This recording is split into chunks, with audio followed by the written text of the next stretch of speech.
مولاي صل وسلم دائما أبدا على حبيبك خير الخلق كلهم.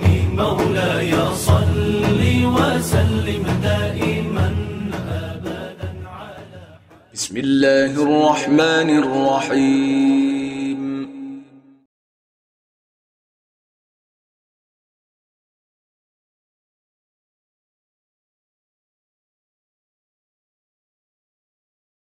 Assalamualaikum warahmatullahi wabarakatuh. Alhamdulillahirabbil alamin wa sallallahu ala sayyidina maulana Muhammadin wa ala alihi wa sahbihi ajma'in, amma ba'du. Allahumma faqihna fid din wa 'allimna at-ta'wil min ya rabbil alamin. Astaghfirullahal azim, astaghfirullahal azim, astaghfirullahal azim min qawlin bila amalin. Bapak-bapak, ibu-ibu yang dimuliakan Allah Subhanahu wa taala, alhamdulillah pada kesempatan pagi hari ini kita diberikan kesehatan sehingga kita bisa duduk bersama di tempat yang paling mulia ini, yaitu Masjid Allah Subhanahu wa taala. Bahkan sampai ada para ulama yang mengatakan al-mu'minu fil masjidi kas-samaki fil ma'. Orang mukmin yang senantiasa berdiam diri atau beribadah di masjid kas-samaki fil ma', maka seperti ikan yang di dalam air. Artinya akan mendapatkan kenyamanan, kedamaian, dan tentunya insyaallah keselamatan di akhirat. Amin ya rabbal alamin. Bapak-bapak, ibu yang dirahmati Allah Subhanahu wa taala, meskipun kita dalam masih PSBB ya, semoga kita semua diberikan kesehatan dan alhamdulillah kita masih punya ghirah, punya keinginan untuk belajar tafsir, bagaimana cara memahami Al-Quran, firman Allah Subhanahu wa ta'ala. Baik di bulan kemarin kita sudah belajar surah Al-Baqarah ayat pertama sampai ayat ke-7. Surah Al-Baqarah ayat pertama sampai ayat ke-7 menjelaskan bagaimana kriteria dan sifat-sifat orang yang mukmin dan orang yang kafir. Ayat pertama sampai ayat kelima membicarakan tentang sifat-sifat orang mukmin, sedangkan di ayat ke-6 dan ke-7 membicarakan sifat-sifat orang kafir. Seperti yang saya sampaikan di pertemuan sebelumnya bahwa potret masyarakat Madinah setelah Rasulullah SAW hijrah secara garis besar dibagi tiga kelompok. Yang pertama adalah kelompoknya orang-orang yang beriman, yaitu para sahabat Nabi, baik itu dari orang-orang Ansor ataupun orang-orang Muhajirin. Kemudian yang kedua adalah orang-orang yang tidak beriman, yang belum beriman, yaitu orang Madinah itu sendiri. Ada suku Aus, ada suku Khazraj, termasuk orang munafik nanti dalamnya. Kemudian yang ketiga adalah orang Yahudi. Orang Yahudi terdiri dari tiga kelompok. Ada Yahudi Bani Quraidah, ada Yahudi Bani Qainuqa, ada Yahudi Bani Nadir. Dan yang akan kita bahas pada pagi hari ini kelompok masyarakat, kelompok manusia yang nomor 3, yaitu orang-orang munafik. Orang-orang munafik. Baik, kita baca ayatnya. A'udzu billahi minasyaitonir rajim. Bismillahirrahmanirrahim. Wa minan nasi man yaqulu amanna billahi wa bil yawmil akhir wa ma بمؤمنين يخادعون الله والذين آمنوا وما يخدعون إلا أنفسهم وما يشعرون في قلوبهم مرض فزادهم الله مرضا ولهم عذاب أليم بما كانوا يكذبون. ومن الناس, dan sebagian dari manusia, may yaqulu amanna, ada orang yang mengatakan amanna, saya beriman, billahi kepada Allah, wa bil yaumil akhir, dan hari akhir, hari kiamat, wa ma hum bimu'minin, sedangkan pada kenyataannya mereka tidak beriman kepada Allah Subhanahu wa taala. Maka ini dikenal dengan orang-orang munafik. Meskipun di sini labelnya, gelarnya enggak dimunculkan di dalam ayat ini. Cuman yang dimunculkan adalah sifat-sifatnya. Kenapa? Karena orang munafik secara zahir yang ditampakkan adalah keislamannya, meskipun hatinya penuh dengan kekafiran. Jadi orang-orang munafik itu ketika orang mukmin Rasulullah sholat, mereka ikut sholat. Orang puasa, mereka ikut puasa. Orang haji, bahkan mereka ikut haji. Tapi ibadah yang dilakukan, sholat yang dilakukan, itu tidak berangkat dari keimanan, melainkan mencari keuntungan yang sifatnya duniawi. Itu orang munafik. Orang munafik itu cuma ada di Madinah. Bahkan dalam sejarah para nabi sebelumnya, sampai ke sejarahnya Rasulullah periode Makkah, itu tidak ada golongan yang namanya orang munafik. Pada masa Nabi Adam sampai Rasulullah di periode Makkah, itu tidak ada yang namanya orang munafik. Orang munafik baru muncul ketika Rasulullah hijrah ke Madinah. Di Makkah cuma ada dua golongan. Yang pertama adalah orang yang mukmin, yang kedua adalah orang yang kafir. Pada masa Nabi Adam, Nabi Musa, Nabi Isa, orang itu cuma dibagi dua kelompok. Yang pertama adalah kelompok orang-orang mukmin, kemudian yang kedua adalah kelompok orang-orang kafir. Baru ketika Rasulullah hijrah ke Madinah, ketemu dengan kelompok ketiga ini, namanya orang-orang munafik. Mau dibilang kafir, mereka sholat, mereka puasa, mereka melaksanakan ibadah haji. Mau dibilang orang-orang mukmin, mereka melaksanakan semua ibadah itu bukan berdasarkan keimanan, tapi karena kepentingan dunia. Dan orang-orang munafik itu, sifat-sifatnya itu lebih banyak disebutkan daripada orang-orang kafir. Bahkan di ayat di surah Al-Baqarah ada 13 ayat yang khusus membicarakan sifat-sifat orang kafir, orang-orang munafik. Sedangkan orang-orang kafir cuma dua ayat kemarin. Ayat 5 dan ayat 6 dan ayat 7. Orang-orang mukmin, Al-Quran surah Al-Baqarah ini membicarakan sifat-sifat orang mukmin cuma ada 4 ayat. 4 ayat. Ketika berbicara orang-orang munafik, itu ada 13 ayat di dalam surah Al-Baqarah. Kalau secara keseluruhan di Al-Quran ada 55 ayat yang membicarakan tentang orang-orang munafik. Kenapa kok lebih banyak dibahas orang-orang munafik? Kata penulis kitab ini, Syekh Muhammad Az-Zuhaili, wa hum asyaddu dararan minal kuffar. Karena orang-orang munafik ini lebih bahaya daripada orang-orang kafir. Orang-orang kafir jelas musuhnya orang-orang mukmin. Tapi orang-orang munafik, karena kita tidak bisa mengetahui isi hati orang lain, maka yang dihukumi adalah yang tampak, yang ditampakkan oleh orang itu. Maka lebih sulit mengetahui orang-orang munafik daripada orang-orang kafir.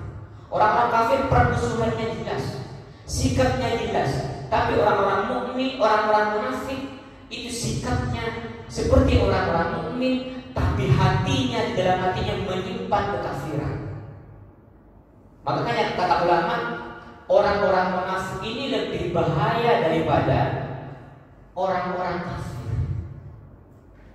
Kalau kita tarik ke konteks Indonesia, OPM jelas musuh negara, teroris jelas musuh negara, radikalisme jelas musuh negara. Tapi para pejabat pemerintah yang merongrong kekayaan Indonesia itu gak tahu seperti apa itu.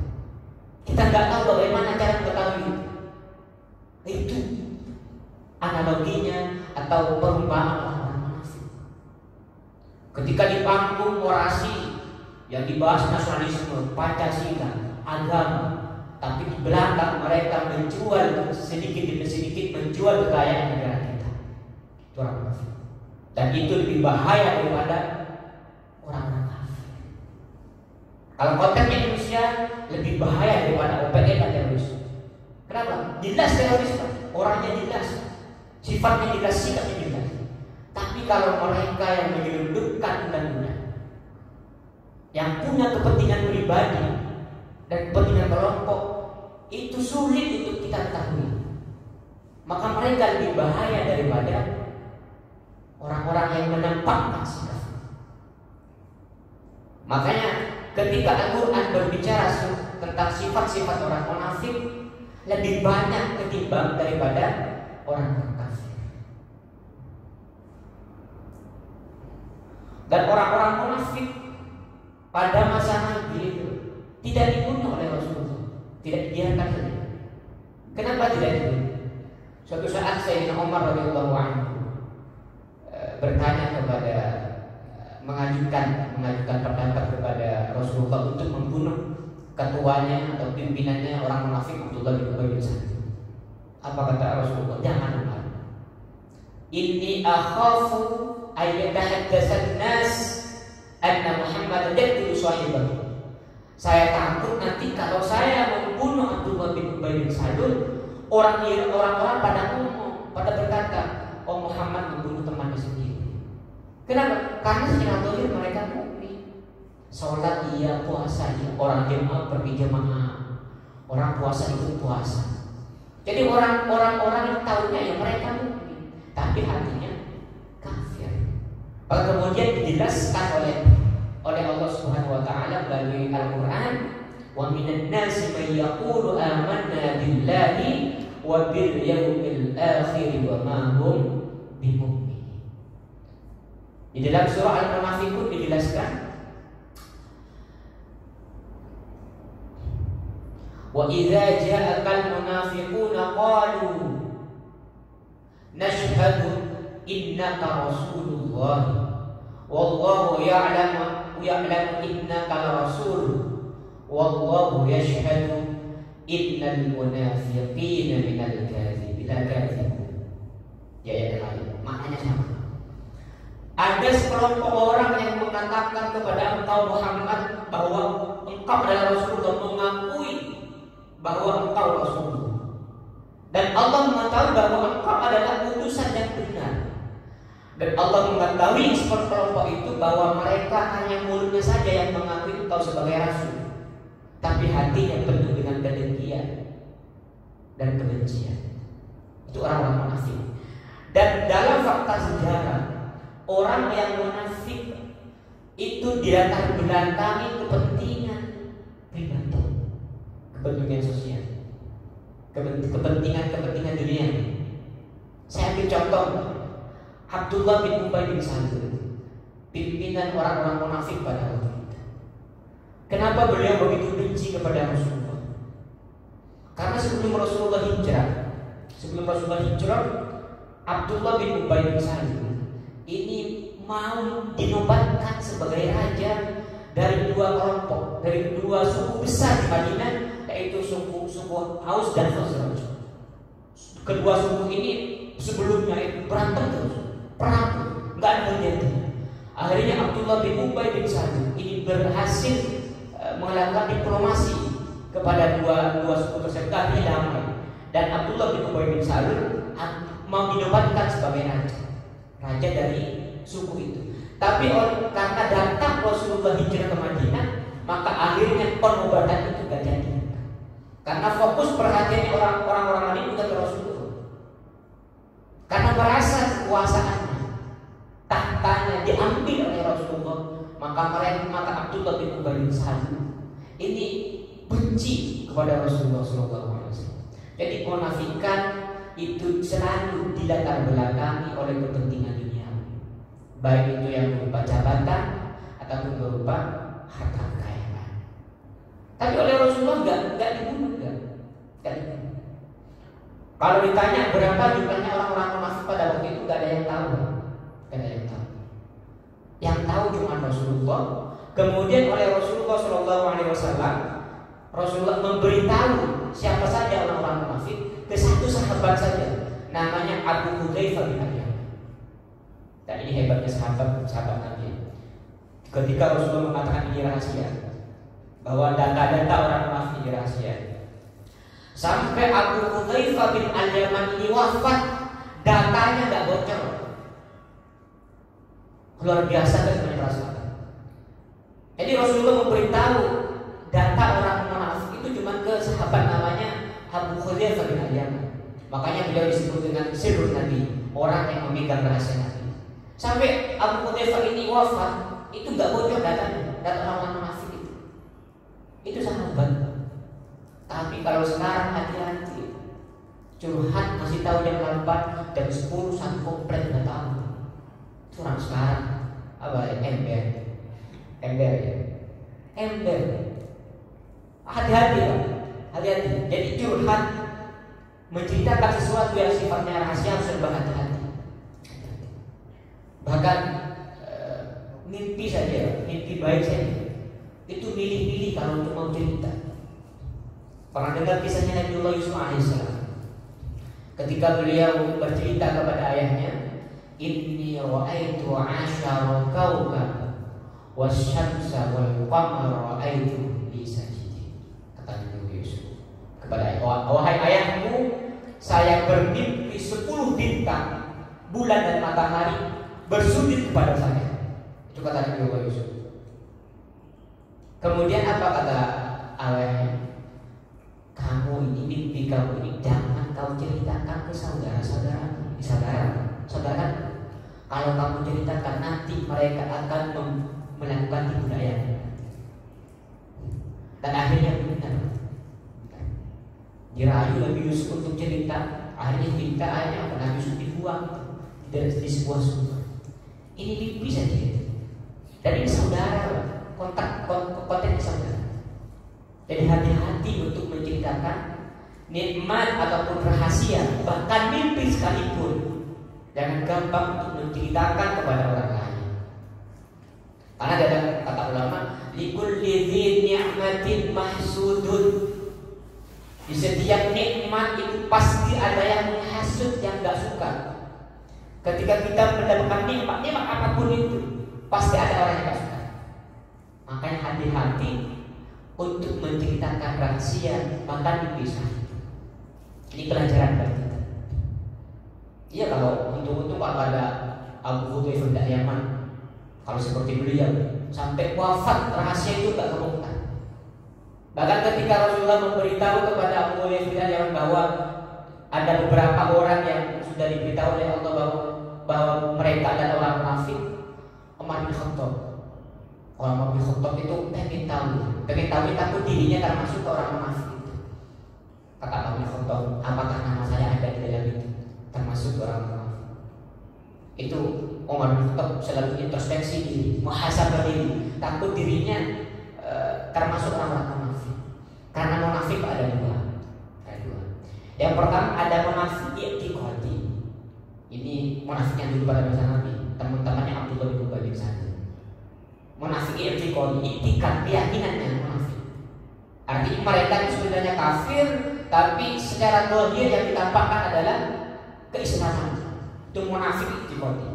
Maka kata Al-Quran, innal munafiqina fit darkil asfali minan nar. Sesungguhnya orang-orang munafik nanti tempatnya adalah di neraka paling bawah. Fit darkil asfali paling bawah, di dasar neraka. Itu orang munafik i'tiqadi. Yang kedua, ada munafik yang amali. Orang yang mukmin percaya kepada Allah, percaya kepada Rasul, kemudian percaya kepada kitab-kitabnya, tapi mempunyai sifat-sifat orang munafik. Ini namanya munafik amali. Contohnya ada hadis yang mengatakan ayatul munafiqi salasun. Tanda-tanda orang munafik ada 3. Idza hadatsa kadzaba, ketika berbicara berbohong. Kemudian wa idza wa'ada akhlafa, ketika berjanji mengingkari. Wa idza tumina khana, ketika diberikan amanah kepercayaan mereka berkhianat. 3 ini sifat-sifat orang munafik yang disebutkan dalam hadis. Pertama, orang kalau bicara bohong berarti meskipun orangnya mukmin, maka orang tersebut mempunyai sifat nifaq, sifatnya orang munafik. Apakah pantas disebut orang munafik? Tetap disebut orang-orang yang beriman tapi mempunyai sifat nifaq. Kemudian yang kedua, wa idza wa'ada akhlafa. Kemudian yang kedua, ketika berjanji mengingkari. Dan yang terakhir, wa idza tumina khana, ketika diberi kepercayaan mereka berkhianat. Tanda-tanda orang munafik. Tapi jangan dipanggil orang munafik, tetap orang yang beriman. Kalau orang yang beriman, yang nomor 3 ini yang sering terjadi, Pak. Kalau belum terpilih, Pak, spanduknya gede, jujur inovatif, jujur cerdas inovatif. Kalau dipilih, masya Allah, belum dipilih berusukan teman-teman ke kampung-kampung, disamperin setiap orang rumahnya itu. Tapi ketika jadi, lupa dengan masa lalunya. Itu namanya wa idza tumina khana. Ketika diberi kepercayaan, mereka mengkhianati. Ini salah satu tandanya orang munafik. Tandanya orang munafik. Ada seorang ulama namanya Abdul Aziz Khumaiti. Beliau orang Mekah, ngajar di Qur'an. Beliau nulis kitab namanya Al-Munafiqun fil Qur'an. Orang-orang munafik dalam Al-Qur'an. Ada 55 ayat yang berbicara tentang orang-orang munafik, sifat-sifat orang munafik itu. Kemudian oleh beliau 55 ayat itu kemudian diringkas menjadi 18. Jadi 55 ayat itu membicarakan sifat-sifat orang munafik dan dikategorikan, kalau dikategorikan menjadi 18. Salah satunya adalah yang tadi sebutkan yang 3 itu. Kemudian dalam ayat Al-Quran, wa idza qamu ila sholati qamu kusala. Tanda-tanda munafik, ketika didirikan atau dikumandangkan azan yang menunjukkan tanda masuknya waktu sholat, qamu kusala, mereka malas sholatnya. Kira-kira kita masuk ke orang. Jadi tanda-tanda orang munafik adalah ketika masih malas ketika melaksanakan sholat. Masuk. Siapa yang gak malas sholat? Insya Allah kalau gak malas sholat berarti imannya berarti hak dan menjadi mukmin sejati. Semoga kita semua gak malas sholat. Amin. Alhamdulillah tadi bapak-bapak sudah melaksanakan sholat tahajud. Alhamdulillah itu. Wa minal laili fatahajjad bihi nafilatan. Ini salah satu sifat-sifat orang-orang munafik. Wa idza qamu ila sholati qamu kusala. Kalau yang di sini, yang di dalam ayat ini disebutkan, ayat yang ke-8, bahwa tanda-tanda orang munafik adalah omongannya berbeda dengan perilaku. Di panggung ngomongnya A, tapi perilakunya B. Termasuk para dai dan ustadz. Ngomongnya di masjid, ketika dapat kesempatan ngisi pengajian, masya Allah, takwa, jujur, sedekah, dirinya tak pernah sedekah. Termasuk itu. Makanya dalam ayat yang lain disebutkan lima taqulu nama la taf'alu kabura maqtan indallah. Kenapa kamu mengatakan, menyampaikan sesuatu sedangkan kamu tidak mengamalkannya? Kabura maqtan. Allah murka kepada orang-orang yang seperti itu. Orang murka kepada pengajian nyuruh jamaah untuk sholat tahajud, tapi dirinya nggak bertahajud. Itu namanya tahu nyuruh tapi nggak bisa mengamalkan. Termasuk artinya kayak gitu. Wa minan nasi may yaqulu amanna billahi wa bil yawmil akhir wa ma hum bimu'minin. Itu salah satu ciri orang munafik. Yang pertama dan yang tiga tadi, wa idza hadatsa kadzdzaba, ketika berbicara berbohong, wa idza wa'ada akhlafa, ketika berjanji mengingkari, wa idza tumina khana, yang ketiga adalah ketika diberikan kepercayaan amanah mereka mengkhianati. Yang keempat, wa idza qamu ila sholati qamu kusala, malas ketika melaksanakan sholat. Kemudian yang kelima, ketika berbicara omongannya tidak sesuai, berbeda dengan perilaku. Itu salah satu tanda orang. Yang detailnya itu disebutkan di surah Al-Munafiqun, tapi surah At-Taubah sudah dijelaskan juga. Nanti di Al-Baqarah di akhir-akhir itu sudah juga dijelaskan lagi salah satu sifat-sifat orang munafik. Dan dalam sejarah orang munafik selalu memprovokasi. Ini salah satu sifat provokator yang diprovokasi. Dulu ketika ada sahabat Ansor dan Muhajirin lagi ngambil air di sebuah sumur itu, kemudian bersenggolan fisik dengan temannya. Akhirnya keduanya cekcok, kedua sahabat cekcok. Datang Abdullah bin Ubay bin Salul, orang pemimpinnya orang munafik. Wah, hari dikompori itu, diprovokasi, udah mau perang antara orang Ansor dan orang Muhajirin, sama-sama mau kita. Gara-gara orang munafik ini yang memprovokasi. Kemudian ada sahabat yang berani lapor ke Rasulullah, akhirnya Rasul didatangi itu. Karena udah mau hantam. Apa kemudian kata Nabi? Afa bid'atil jahiliyah wa ana ma'akum. Apakah kalian berperilaku seperti perilaku orang jahiliyah sedangkan saya berada di tengah-tengah kalian? Itu kata Nabi. Hampir baku hantam itu antara orang-orang Ansor dan orang-orang Muhajirin. Itu kerjaan orang munafik. Salah satunya adalah selalu memprovokasi, bikin kemarahan, bikin ulah. Tapi oleh Rasulullah dibiarkan, gak dibunuh. Kenapa? Karena mereka menampakkan keimanan. Jangan bertanya, ada beberapa alasan yang mencoba dijelaskan oleh para ulama kenapa Rasulullah nggak membunuh orang-orang munafik. Salah satunya tadi bahwa takut orang-orang berprasangka atau mengatakan bahwa Nabi membunuh temannya. Yang pertama. Yang kedua, itu Nabi tidak putus asa. Siapa tahu nanti orang munafik itu menjadi orang mukmin yang soleh, menjadi orang yang takwa kepada Allah Subhanahu wa Ta'ala. Karena nggak ada yang tahu yang namanya hidayah. Umar sebelum masuk Islam adalah orang yang paling brutal, yang paling bicar menentang dan menyakiti orang-orang yang masuk Islam. Kita kena doanya Nabi, Allahumma izzal Islam bi ahadi hadaini rajulaini, termasuk Umar di situ. Ya Allah, muliakan Islam dengan salah satu dua laki-laki yaitu Umar.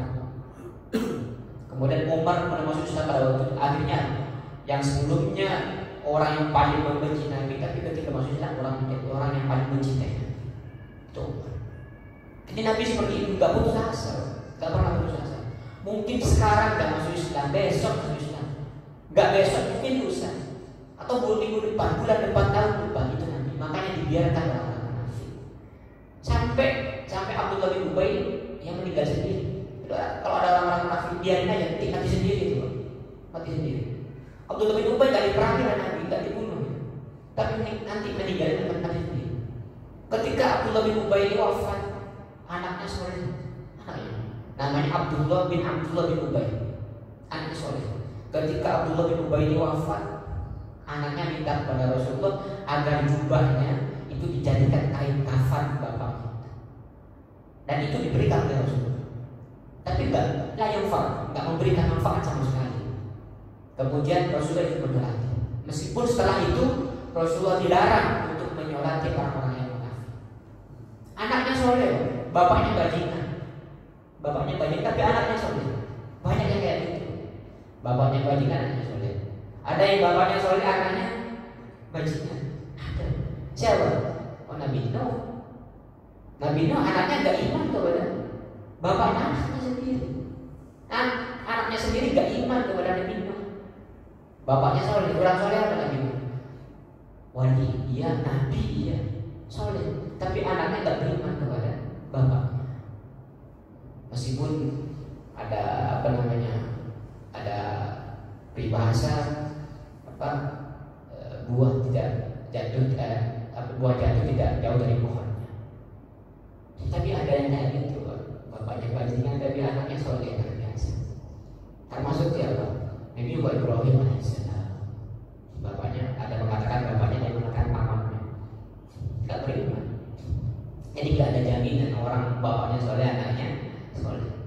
Tapi tetap sulful usul tanfa'ul. Artinya kesalehan orang tua akan mempengaruhi terhadap kepada kesalehan anak. Kalau bapaknya soleh, insyaallah anaknya soleh.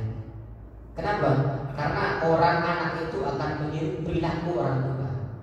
Ada pendidikan yang di dalam rumah tangga itu yang tidak diajarkan oleh bapak, tapi ditiru oleh anak apa? Perilaku orang tua. Kita tidak pernah mengajarkan perilaku kita, tapi anak tiru sendiri. Gak usah diajarkan, tahu bagi dasar kamu itu harus gini kak. Ketika melihat ayahnya pergi ke masjid, oh ternyata ke masjid itu ditiru nanti. Gak usah kamu harus ke masjid sholat 5 waktu. Kasih contoh. Itu dakwahnya Nabi dulu seperti itu. Dakwah bil qaul dengan kata-kata, kemudian dakwahnya bil hal dengan perilaku. Oke, ini sifat orang yang munafik yang pertama. Kemudian yukhadi'una Allah wal ladzina amanu. Mereka mengira dengan sifat kemunafikannya, menampakkan keislaman dan menyimpan kekafiran, mereka mengira yukhadi'una Allah. Mereka bisa menipu Allah wal ladzina amanu dan orang-orang yang beriman. Wa ma yakhda'una illa anfusahum. Akan tetapi pada kenyataannya mereka tidak akan mampu menipu Allah illa anfusahum wa yashkurun, kecuali mereka mampu, bahkan mereka menipu dirinya sendiri. Wa ma yashkurun, dan mereka tidak merasakan, tidak menyadari itu. Mereka ingin mencari keuntungan dari kemunafikan itu, mencari keuntungan yang sifatnya duniawi. Karena orang yang ketika menampakkan keislamannya, haknya itu haknya berbeda dengan orang-orang yang kafir. Kalau orang yang kafir membayar jizyah, sekarang pajak. Kalau orang mukmin nggak bayar jizyah, dan mereka itu menampakkan keislamannya, orang-orang munafik menampakkan keislamannya karena mencari keuntungan, nggak bayar jizyah. Nanti kalau ada harta wanita mereka dapat, pura-pura bahan saja mereka dapat. Tapi kenyataannya mereka tidak pernah mendapatkan keuntungan.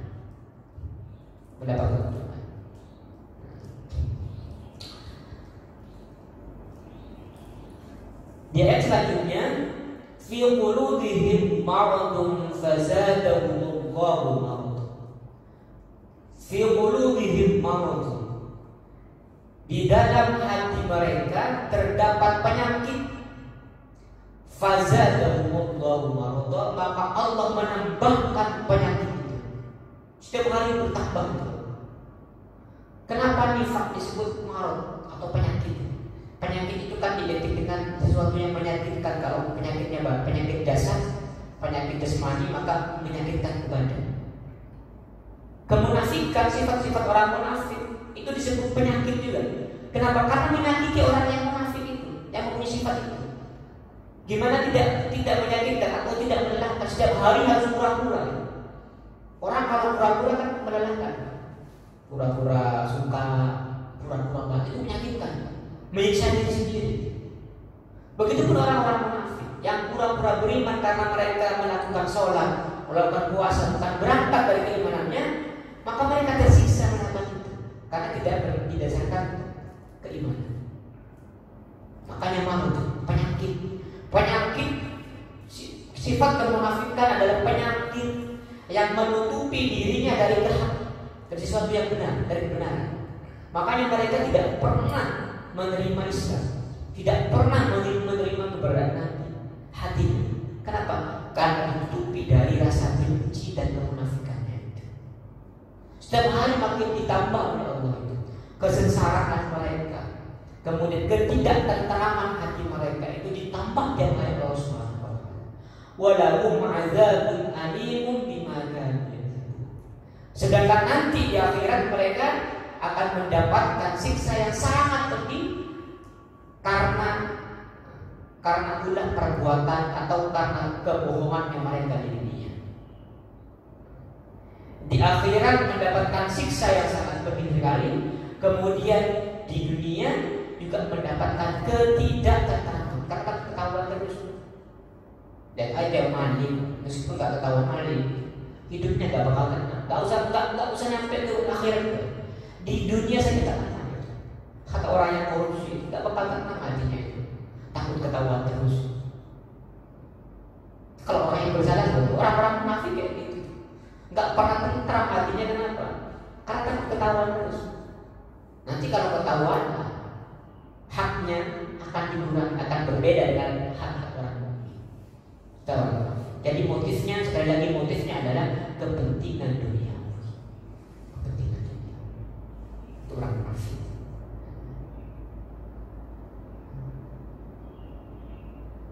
Kemudian di ayat selanjutnya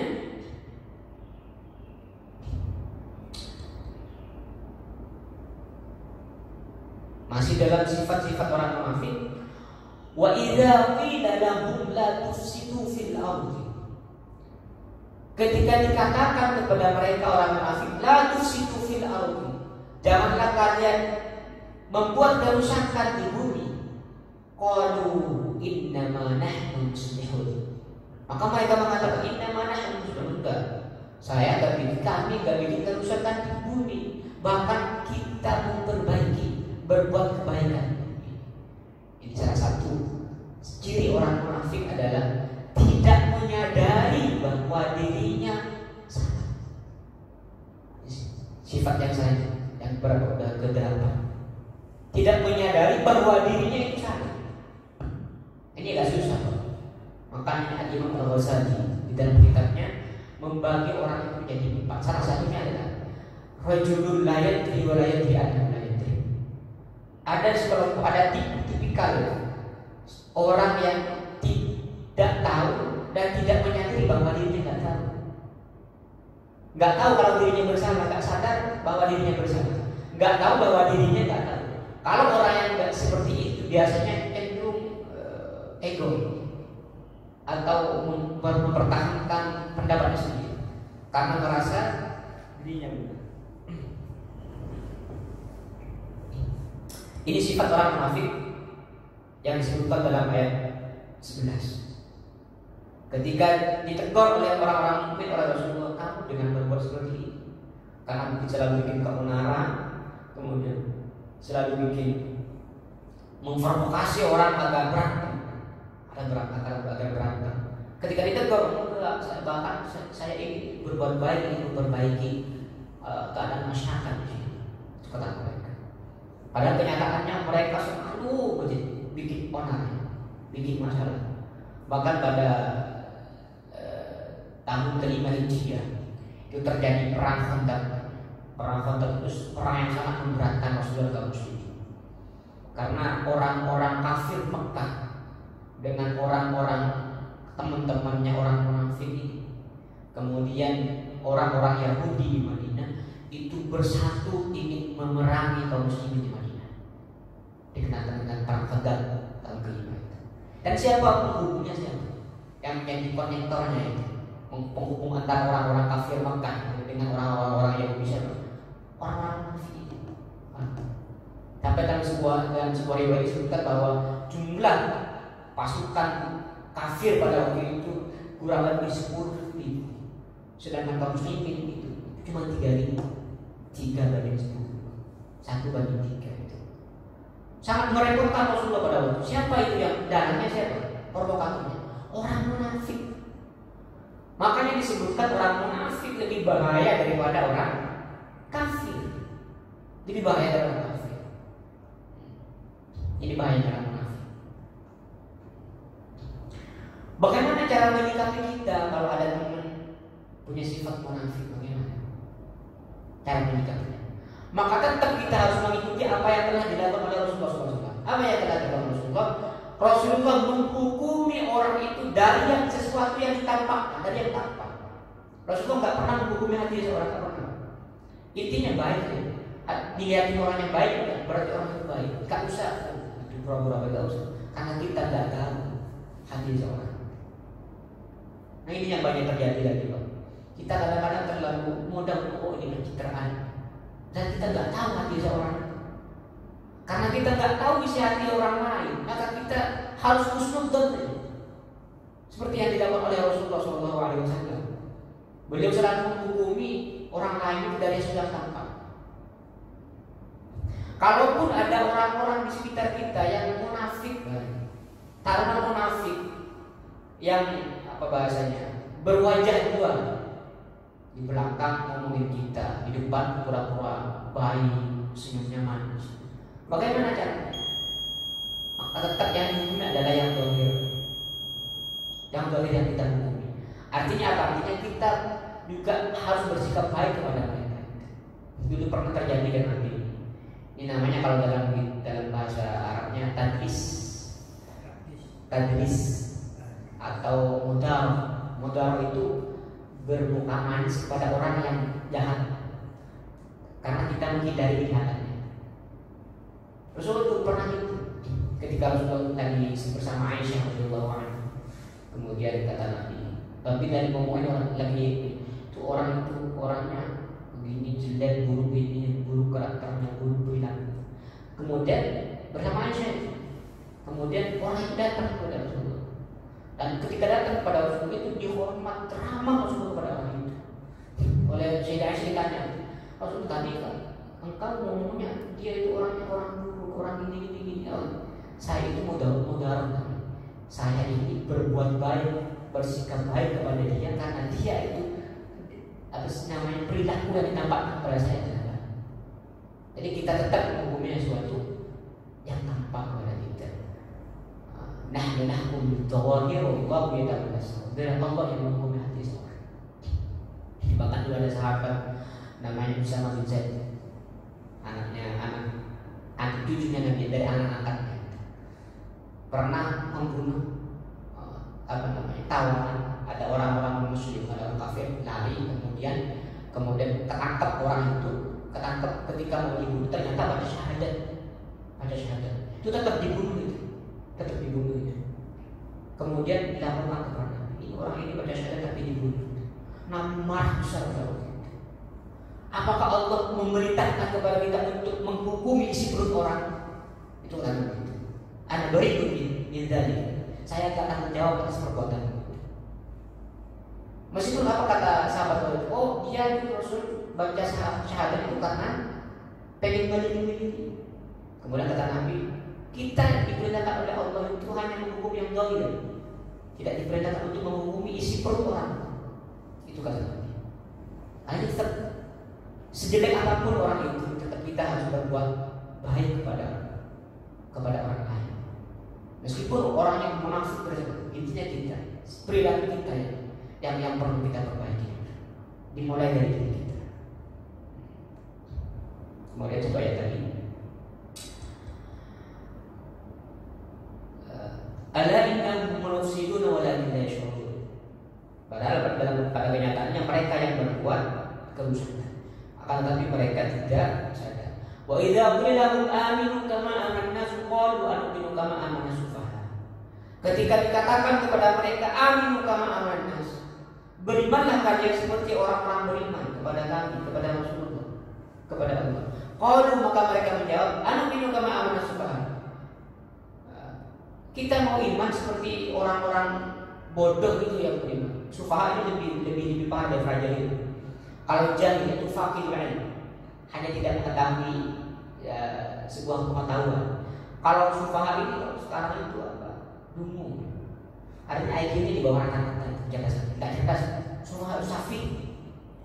Kata-katanya pasal. Ini salah satu sifat orang munafik. Ngomong seenaknya aja, meskipun menyakiti orang lain. Kenapa orang-orang yang beriman itu disebut safi atau disebut bodoh oleh mereka?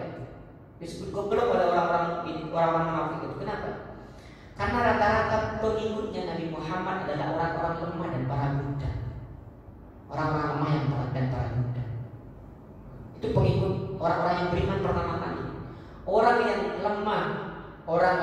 lemah dari segi materi ataupun dari segi fisik itu lebih ikhlas dan cenderung lebih lembut hatinya daripada orang-orang yang kuat, baik dari segi materi ataupun kuat dari segi fisiknya. Dulu pengikutnya Nabi pertama kali orang-orang lemah yang diingat para budak. Makanya kata Allah dan kata Rasulullah dalam hadisnya, Innallaha yansuru hadhil ummah bidu'afaiha.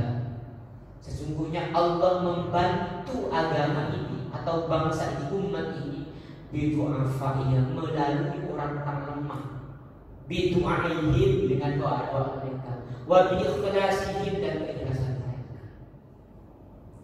Jadi orang-orang lemah itu biasanya cenderung ketika doa itu lebih tawakal. Kalau kita kan nggak berdaya atau lagi kepepet kan doanya lebih tawakal dan lebih khusyuk. Kalau kita lagi lemah dalam keadaan tidak berdaya. Kadang-kadang orang itu sukses gara-gara doanya orang lain. Yang ada umpamanya kita bersedekah ke orang yang membutuhkan, kemudian orang itu senang sekali, bahagia sekali diberi dengan pemberian kita itu. Mereka mendoakan dengan ikhlas. Kadang-kadang kita ikhlas dari orang itu karena doanya orang lain. Makanya kita dianjurkan untuk selalu berbagi. Ala innahum humus sufaha walakin la ya'lamun. Dan ingatlah innahum humus sufaha, sesungguhnya mereka lah yang orang-orang yang bodoh. Walakin la ya'lamun, tapi mereka tidak mengetahui, tidak menyadari. Orang lain dituding orang bodoh, padahal kenyataannya mereka sendiri yang bodoh. Kenapa mereka tidak mengakui? Karena kebenaran selalu ditutupi dengan oleh sifat-sifat kemunafikannya. Jadi kalau kita baca dari awal dari ayat 8 sampai ayat 13 ini, pangkal atau modal utama kemunafikan adalah kebohongan. Meskipun ada boleh berbohong dalam 3 hal, dalam 3 kondisi. Yang pertama islahul bainan. Kalau kita ingin mendamaikan seseorang, itu boleh berbohong, boleh. Masih A dan si B dan berantem. Kemudian pada kita ngomong ke sini, sebenarnya si A itu baik pada kamu, sering ngomong kebaikan di belakang, padahal tak pernah ngomong itu boleh. Islahul bainan. Kemudian yang kedua adalah fil harb, dalam perang, boleh. Tapi bukan dalam politik, dalam perang. Politik tak boleh dalam perang. Yang ketiga adalah al-hadasul mar'ah. Hadasul rajul li imratihi. Suami boleh ngomong bohong, boleh berkata bohong kepada istrinya dalam konteks ingin membahagiakan istri. Contohnya lagi masak, istrinya sibuk masak, maksain masak, padahal nggak bisa masak. Masakannya nggak enak, ambiar. Tapi ketika enak, masuk alhamdulillah enak, alhamdulillah enak, padahal nggak enak. Bohong dalam kondisi tidak apa untuk membahagiakan istri. Kalau istrinya nanya, lagi pakai baju dan kan kebiasaan berubah gitu. Ini saya makin, kayaknya saya makin gemuk pak. Kata suami, oh enggak, padahal nambah 5 kilo. Dan dalam konteks itu diperbolehkan, selebihnya nggak boleh. Cukup baik. Oke, baik. Mungkin itu saja.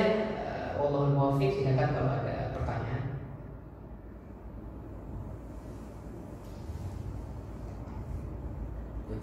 Iya silakan. Terima kasih. Assalamualaikum warahmatullahi wabarakatuh. Waalaikumsalam warahmatullahi wabarakatuh. Berkaitan si orang-orang munafik ini, bahkan sifatnya itu kan sangat membahayakan sekali. Bahaya terhadap dirinya sendiri dan di akhirat, dan bahaya terhadap sekitarnya. Nah, sementara tadi itu bilang kita kan harus tetap melihat kepada zahirnya gitu. Kalau sebenarnya kita itu kan bisa melihat juga dari kenyataannya gitu loh. Maksudnya kenyataannya artinya dari perbuatan si munafik ini kan tahu apa kenyataannya. Ya misalnya termasuk Ustaz bilang tadi yang keempat ya, yang ketiga apa namanya dengan azan ya bermalas-malasan aja, bahkan nggak datang gitu kan, ya kan, baru dengar lah gitu kan. Nah ini kan bahaya sekali. Kita kan sebaiknya menurut saya diingatkan gitu, supaya begitu dia gitu, karena ini berbahaya buat diri sendiri, buat diri sendiri dan buat orang lain gitu kan. Apalagi kalau ada kepercayaan kepercayaan yang di apa namanya amanah-amanah yang dibebankan kepada yang bersangkutan, atau bahkan yang misalnya merupakan bagian dari public figure gitu kan, seperti yang siapa tadi Abdullah bin Ubay itu tadi kan, mirip-mirip itu dia sebagai tokoh dua suku tadi. Nah ini kalau misalnya dibiarkan terus nggak diingatkan atau nggak ditegur atau nggak disampaikan gitu, nah ini kan akan semakin berbahaya, kasihan yang bersangkutan, dan ada juga imbas-imbas terhadap orang lain gitu, ya terhadap orang lain yang ada yang cuma sekedar ikut-ikutan, jadi di mana-mana perlu disampaikan, diingatkan gitu, ya begini, harusnya begini, seperti ini loh gitu, ya kan. Jadi menurut saya yang ideal seperti apa menyikapinya gitu, karena ini sifat-sifat munafik ini kan berbahaya banget di tengah-tengah masyarakat gitu kan. Jangan sampai masyarakat yang lain yang tadi yang sebenarnya punya tujuan baik, punya niat baik gitu kan, jadi berbalik gitu. Ya. Nah, terhadap orang-orang mukmin yang sendiri yang punya sifat munafik ini, apa maksudnya ke dalam orang munafik atau bagaimana sesungguhnya dia? Apalagi yang mendasar tadi seperti Ustaz biasa ada perkataan, tidak ada kata bahasa, apalagi yang tadi berkhianat gitu. Nah ini kan sangat berbahaya kan? Jadi sebaiknya seperti apa sih ininya gitu, apa namanya melihat lanjutnya lah gitu ya, bagaimana kita bersikap kepada mereka ini gitu. Nah, sebenarnya Rasulullah ya yang johir aja kan, nggak usah terlalu gimana gitu.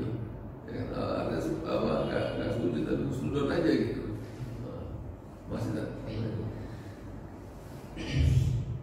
Nifaq itu, munafik itu kan bahasa, kalau kita definisikan idharul khair wa ibtalus, artinya menampakkan kebaikan dan menyimpan kejelekan dan keburukan. Itu namanya munafik.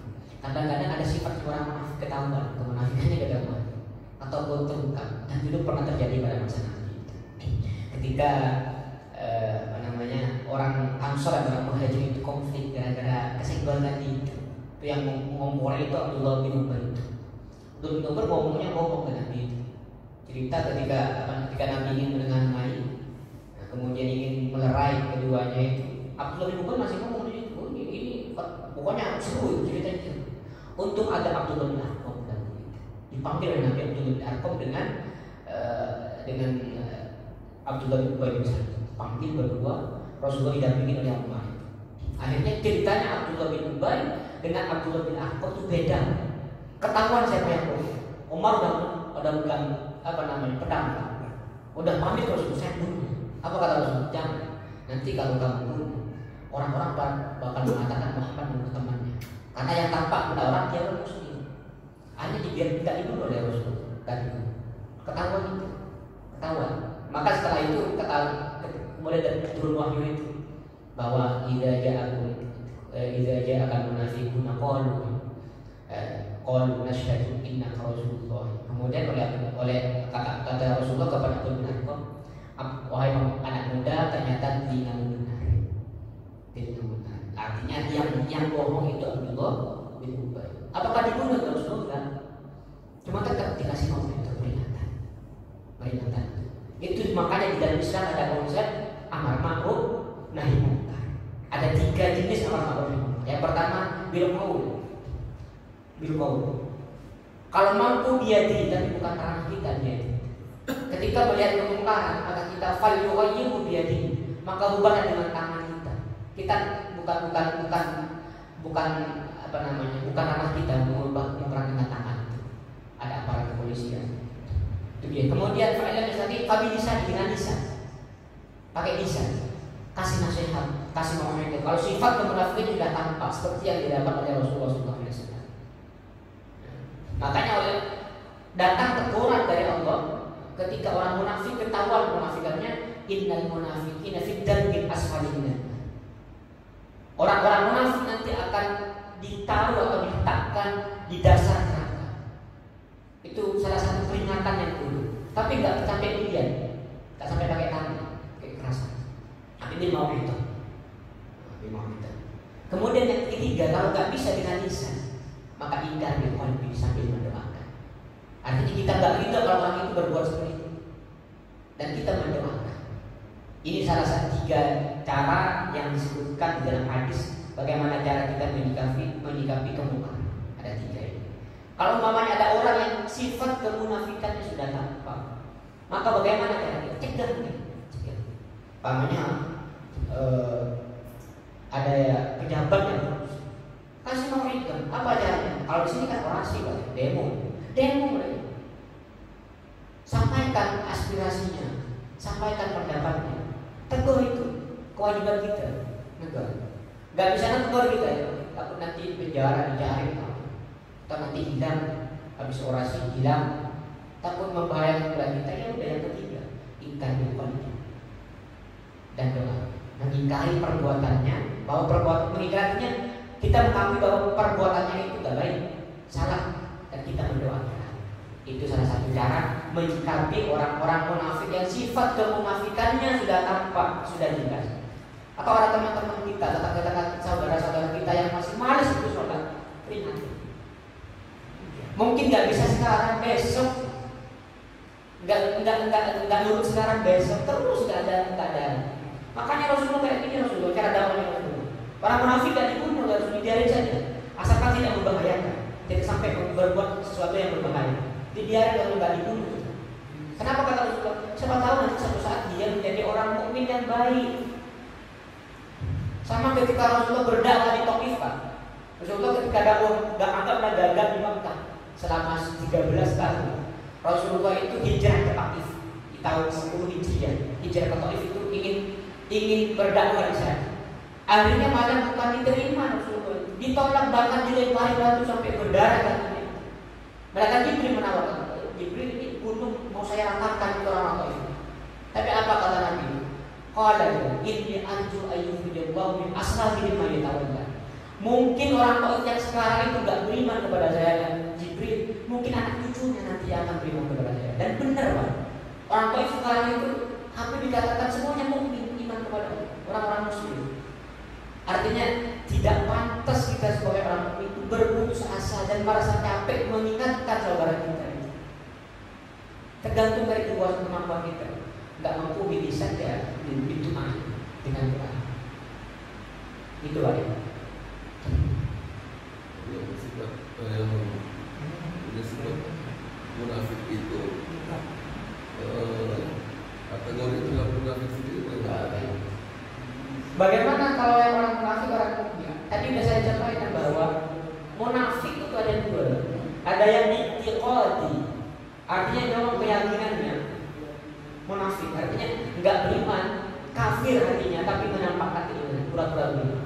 Yang kedua, ada orang yang mukmin, iman kepada Allah dan Rasulnya dan akhir kiamat, tapi sifatnya itu orang munafik. Mempunyai sifat orang munafik. Bagaimana? Tetap orang itu orang mukmin. Dan hukumnya tidak bisa disamakan dengan orang munafik pada masa Nabi. Karena seperti kejadian, Bapak tahu dengar Bapak, yang di kejadian yang di Jakarta waktu di Dada itu. Ada seorang ada mayat yang ditolak untuk silakan bersih karena dianggap munafik. Beda pilihan, Pak. Benar mungkin munafik sifatnya, tapi orang yang mukmin. Dan itu tidak bisa disamakan dengan munafik yang itikadi yang pada masa pada masa Nabi. Kalau orang cuma orang mukmin tapi mempunyai sifat munafik, itu namanya munafik amali. Perbuatannya, sifatnya seperti orang munafik, tapi orang yang mukmin. Namanya juga manusia dan plus minus. Tetap orang-orang. Dan hukumnya tidak bisa disamakan, Pak. Kalau dulu setelah Abdullah bin Ubay bin Salul wafat, ada perintah, ada nas yang turun kepada Rasulullah untuk dilarang mensolatkan orang munafik itu karena pada hakikatnya mereka adalah kafir. Dan itu tidak bisa disamakan dengan orang yang sekarang orang mukmin dan bersifat mempunyai sifat orang munafik. Tidak bisa disamakan. Makanya ulama membagi ada munafik amali, termasuk Hajar yang membagi munafik amali. Orang mukmin, orangnya baik tapi suka bohong. Orang mukmin, sholat dia, puasa dia, haji dia, tapi suka bohong. Karena cari keberuntungan, suka bohong. Orang munafik itu bukan orang mukmin tapi mempunyai sifat munafik. Yang kayak gitu tetap orang mukmin, tidak bisa disamakan. Baik, ada lagi pertanyaan?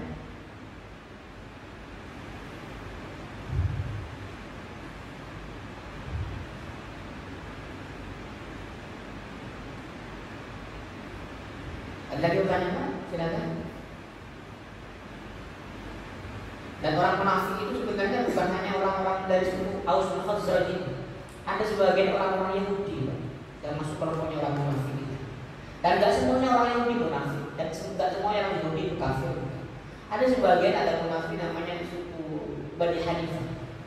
Itu sifatnya kayak di Indonesia juga.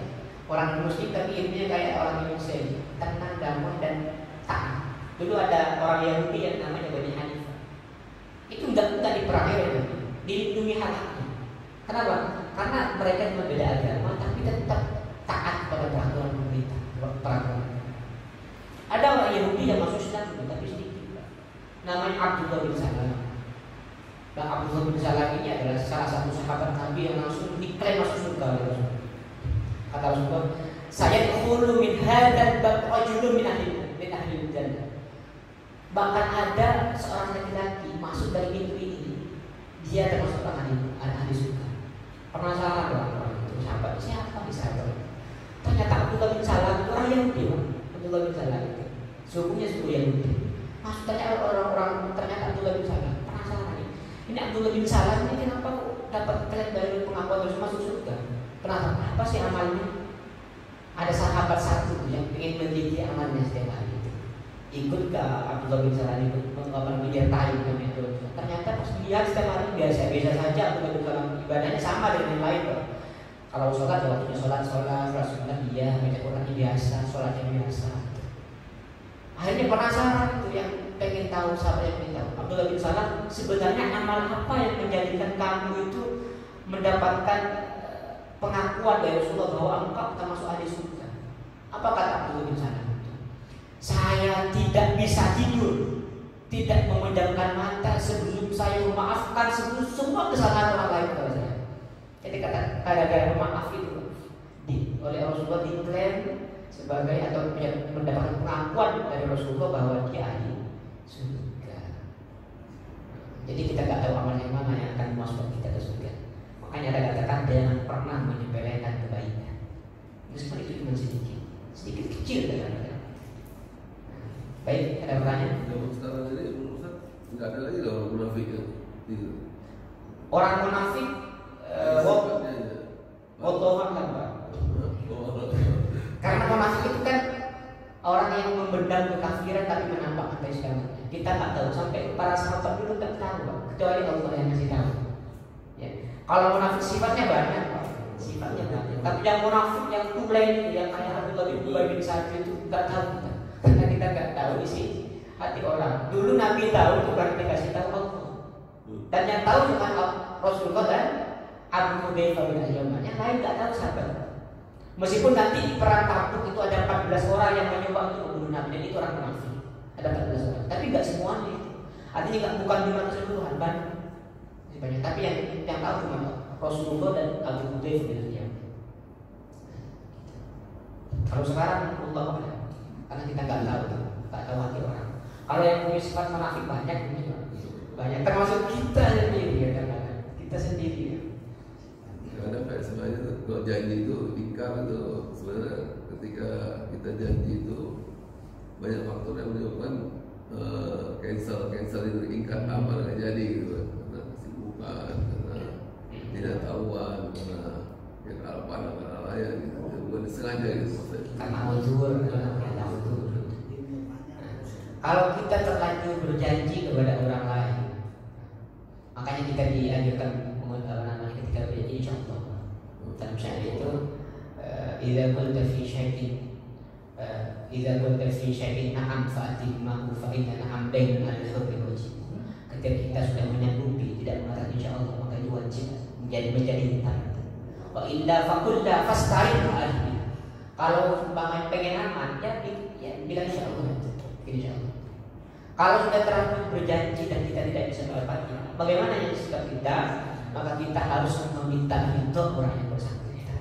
Mohon maaf nih, mohon maaf nih, saya ada uzur, ini hujan, nggak bisa ketemuan sekarang. Tinggal diminta ridhonya saja. Itu salah satu cara menebus hutang yang belum berjanji. Dan diminta ridho. Itu. Baik, ada pertanyaan yang lain silakan.